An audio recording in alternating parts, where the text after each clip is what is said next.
As some of you may have noticed, I haven't put out a video in a couple days. The reason for that is because I was down in San Francisco and I was also in Berkeley when all of that stuff went down that you are now, just now, finally starting to see on the news. Since I've been home, I've been working on a project to essentially pretty much completely destroy the narrative that the press, the politicians, and everybody in between have gone out of their way to instill upon the American people. For instance, Charlottesville. Right? I did a video on Charlottesville, pointed out all the lies, pointed out the hypocrisy, pointed out the misinformation, just like what this project is that I am working on right now. Now, I've been in my studio pretty much the entire time since I've been home. I took a little break from working on this project and I checked my big Facebook page, The Common Sense Conservative, and I noticed that somebody sent me a link to a news reel. Now, in this news reel, it is the city of Berkeley's mayor talking about what happened over the weekend a little bit and saying that law enforcement should put black bloc individuals into the gang category. But I figured I would take a minute and set the record straight on some of these things and maybe, call them out a little bit and ask some questions that maybe I'll get some answers to. This project that we're working on is going to be huge. It is literally going step by step over what happened over the weekend and giving you the truth, giving you the facts, giving you the details that the mainstream media and the rest of the press just aren't going to give you. So let's go ahead and start watching this thing and we'll chat about it as it goes on. I think we should classify them as a gang. Tough words from Berkeley's mayor about the army of anarchists who took over a peaceful rally while others are defending their violent tactics. Good evening, I'm Veronica Dela Cruz. I'm Alan Martin. Berkeley's mayor says it is time to confront the violent extremism on the left. Hundreds of black bloc anarchists. Black bloc anarchists? Why don't you call them what they are? Antifa. Black Lives Matter. BAM. I mean, there's a couple other names out there that you can use. However, calling them black bloc anarchists? Are you kidding me? That's just like Obama never saying the words Islamic terrorism. Call it what it is. Call them out by name. People see their flyers all over town. People see their flyers before every single event in any major city where this happens. Call them what they are. Antifa. Black Lives Matter. BAM. B-A-M-N. By any means necessary. It's not difficult. It's not politically incorrect. It is what it is. They are what they are. We're seeing jumping the barriers, some attacking Trump supporters at yesterday's rally. KPIX5's Phil Mateers in Berkeley with two different takes on the clashes at Civic Center Park. Phil? That's right, Alan. It's not a new tactic. We've seen it previously both here in Berkeley and in Oakland. Anarchists mixing in with demonstrators, nonviolent, and then springing forth. This is what the mayor had to say about it today. I think we should classify them as a gang. They come dressed in uniforms, they have weapons, they're almost a militia. I think we need to think about that in terms of our law enforcement approach. You're just now coming to this conclusion? What was your first clue? The first Berkeley riot? The second Berkeley riot? The Portland riots? Riots that have happened all across this country? What was your first clue that Antifa was a bad guy? Was it in Charlottesville when they were attacking all of the Nazis and KKK members and the militia groups that were there? Oh, wait, yeah, the media didn't tell you that, did they? No, the media and every single headline that came out during Charlottesville was that the white nationalists and the racists and the KKK and all these other people were so horrible and so bad. Yet all they were trying to do was have a demonstration and a rally and tell, guess who showed up? Black Lives Matter, Antifa, BAM, and all these other idiot terrorist leftist organizations showed up and started picking fights with everybody. There was one instance where the actual racists, where the actual white supremacists started the fight. One. Only one. But the media didn't tell you that. The media didn't show you that. The media didn't show you the hundreds of instances where Antifa, Black Lives Matter, and the other terrorist organizations from the left attacked people. Now, I'm not defending the racists. I'm not defending the Klan. I'm not defending the Nazis. I hate them just as much as the next guy. However, they have every right to A, have an opinion. Just because you don't like it, boo-hoo, grow up. Number two, have a rally, have a march. They had a permit. The police, the politicians, those in charge should have gone out of their way to protect them. But just like Berkeley on Sunday, that didn't happen. And yes, this project that I'm doing right now is going to expose so much of that. And my co-host, his name is Francis. He was in Charlottesville. He was also in Berkeley. And we're going to talk about this stuff. We're going to talk about the lies. We're going to talk about the misinformation that you're getting fed. Because there is no way that anybody with half of a brain who's been paying attention or at least have been attending these rallies could ever think that Antifa and the rest of these idiots are not terrorists, should not be considered gangs, or whatever title you want to make it. So either this mayor is completely and utterly misinformed, even about his own city, and ignorant about his own city and what's happened in his own city, or something happened that made him change his mind. Politics, all the bad press that he knew he was going to get as soon as those of us who were there started speaking out. I don't know. Let's see what happens next in this video. Berkeley Mayor Jesse Arreguín says that he does not support the far right, but that it was time to draw a line on the left as well, especially with the Black Bloc anarchists who showed up in force and took over both the protest and the park and played a part in yesterday's violent clashes. Played a part? Are you kidding? Are you kidding me? Played a part? No, they didn't just play a part. Let's go ahead and compare it to a tennis match where you have one guy who is beating the tennis ball against a wall. That is one person. So I guess you could say he's playing a part in his one-person game of tennis, because that's exactly what's going on right here. It's exactly what happened on Sunday. Antifa orchestrated the violence. Black Lives Matter orchestrated the violence. BAM orchestrated the violence. Period. No ifs, ands, or buts about it. There was not a single conservative out there who is carrying a big old club or a big old stick or a big old flagpole or pepper spray or whatever just to go out and start beating people and hurting other people. Not one. Not a single one. You saw Antifa just going around, somebody wearing a Trump hat, somebody's carrying a flag, somebody has a flag on their shirt. Bam! Approach, intimidate, assault, chasing them around, chasing them out, physically removing them, or not even trying to remove them, just physically trying to kill them, literally. And this is stuff that you're going to see. This is the stuff that we're going to show you. The stuff that the media won't, or that they'll try to excuse. I think we're going to have to think big picture about what's the strategy about how we're going to deal with these violent elements on the left as well. The mayor said it was also time for nonviolent protesters to take a stand as well. We also need to hold accountable and encourage people not to associate with these extremists, because it empowers them and it gives them cover. Yeah, it does. It gives them cover because you're associating with them. Now, don't get me wrong. Not all liberals are Antifa. Not all liberals are Black Lives Matter. Not all liberals are BAM. There are some good liberals out there. I'm related to a couple of them. But here's the thing. Until you start standing up, until you start fighting back, until you start standing up for what's actually right, you're part of the problem. To use a perfect example, Nazi Germany. Who controlled Germany? The Nazis. The bad guys, right? But there were a lot of really good Germans out there who weren't Nazis. But who does history remember? History remembers the Nazis. History remembers that Germany was a Nazi country, was the Nazi country. How do you want history to remember you? Grow up, wake up, do the right thing, start standing up for freedom, start standing up for other people's rights to speak, to assemble, to have opinions, to voice those opinions. You don't have to like it. You don't have to like anything that I say. You don't have to like anything that a Nazi says. But guess what? You actually have an opportunity to be relevant. Skinhead Nazis, the whole 12 that there might be in this country, the KKK, they will never be relevant unless you make them relevant. But you could be relevant by standing up for those who also have a right to have an opinion. War is coming. It's already here. You see it in the streets. You see it on the news.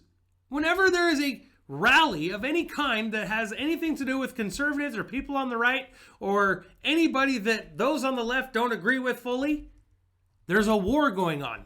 People are fighting. It's going to end someday. Which side are you going to be on?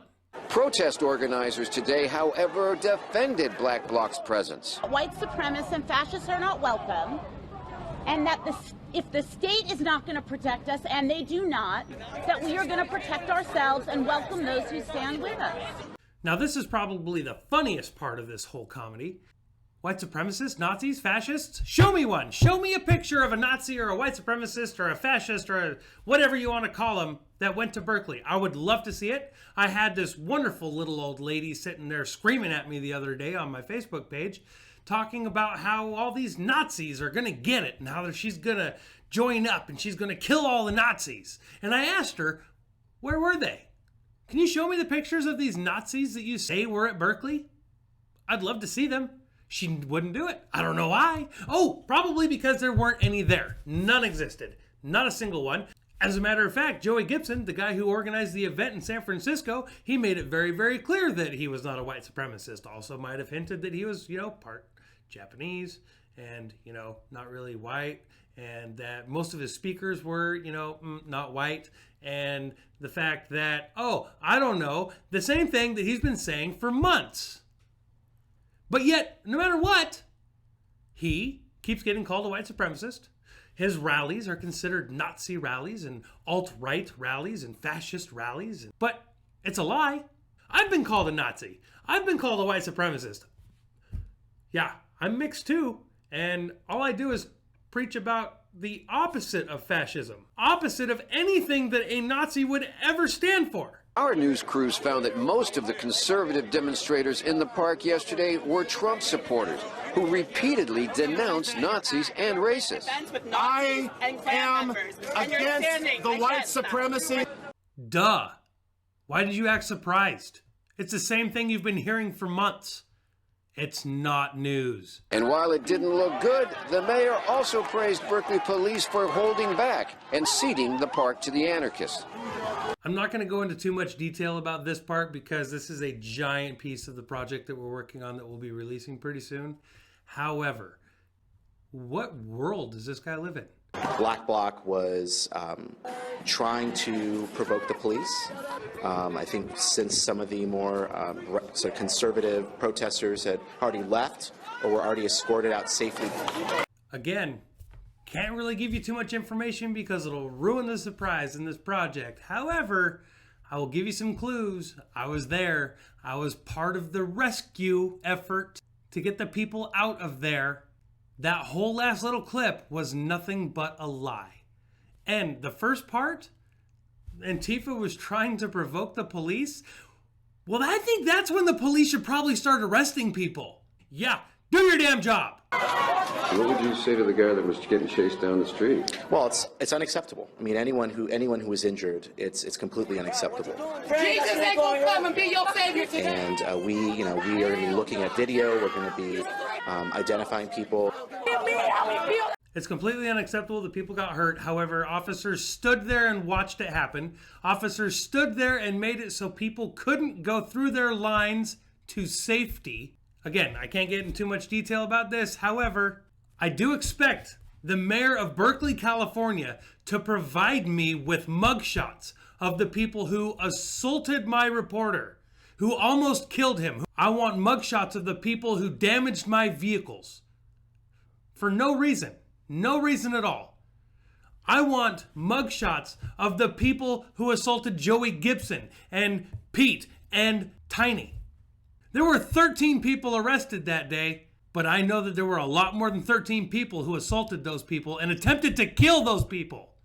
Now again, you're going to get a lot more of this information. You're going to get more specifics and things like that when this project gets released. But I expect there to be 100+ people arrested. If the mayor actually means that, then we're going to start seeing some major news coverage of all of the people who are going to be going to jail for more than a public disturbance. I want to see some charges for the first time: assault with a deadly weapon, attempted murder. Those happened. Those things happened.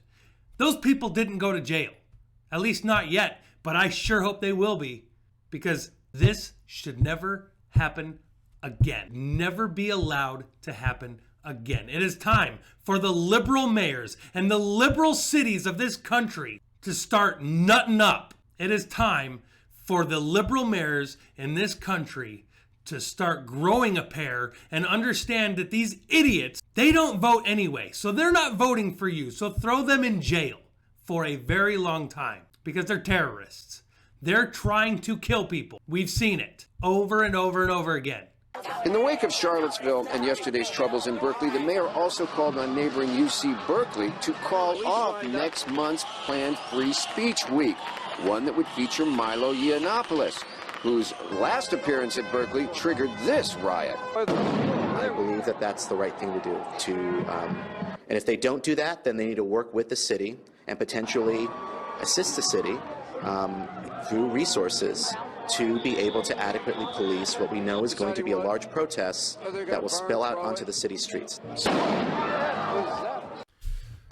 So because we have bad guys, so because we have thugs and people in masks going around attacking people, we need to just cancel more free speech events because, well, we know that they're bad guys, but we don't really want to deal with them. So how about we stop doing anything that triggers them? And so they'll stop coming and breaking things.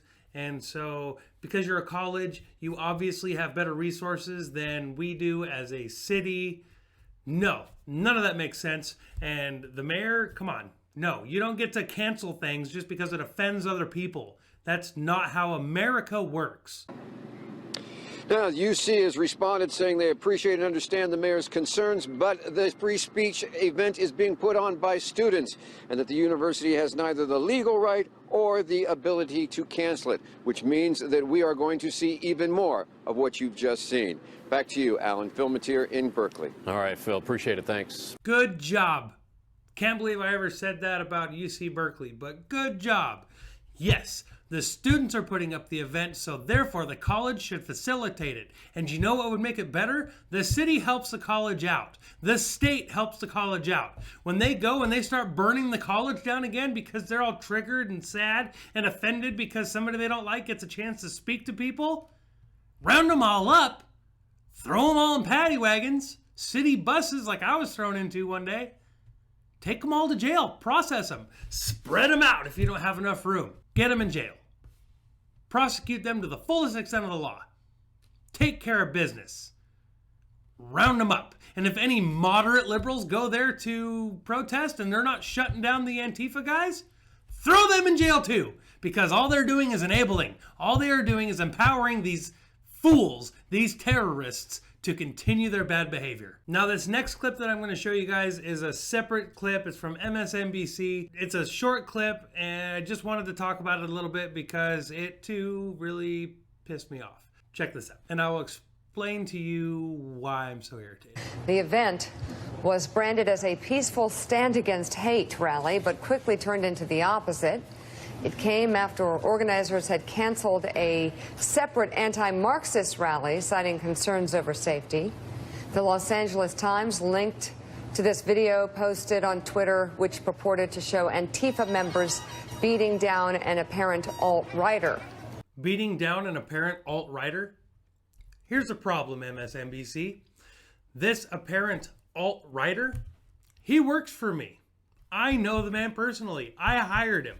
He was out doing his job that day. It's because of you and people like you and people like Nancy Pelosi and people like Maxine Waters and people like the mayor of San Francisco and many, many others that people's lives are being destroyed. This man, who again, you guys will be seeing in my project that's coming up, and you will get to hear his story, and he will remain anonymous because his life has already been ruined because of the lies and the misinformation and the defamation coming from the mainstream media and the politicians. Because of lies. He was called a Nazi. There's no proof to back it up. There's nothing to back that up. You have MSNBC calling him an apparent alt-righter. You don't even know who he is. You don't know what he believes. You don't know what he stands for. But you're going to make that assumption? You're going to give fuel to Antifa, to Black Lives Matter, to BAM, and all these other terrorist organizations? You're part of the problem, media, and guess what? We're coming after you. So everybody watching this video, stay tuned, because the truth is coming, and it's coming soon. Get ready for it.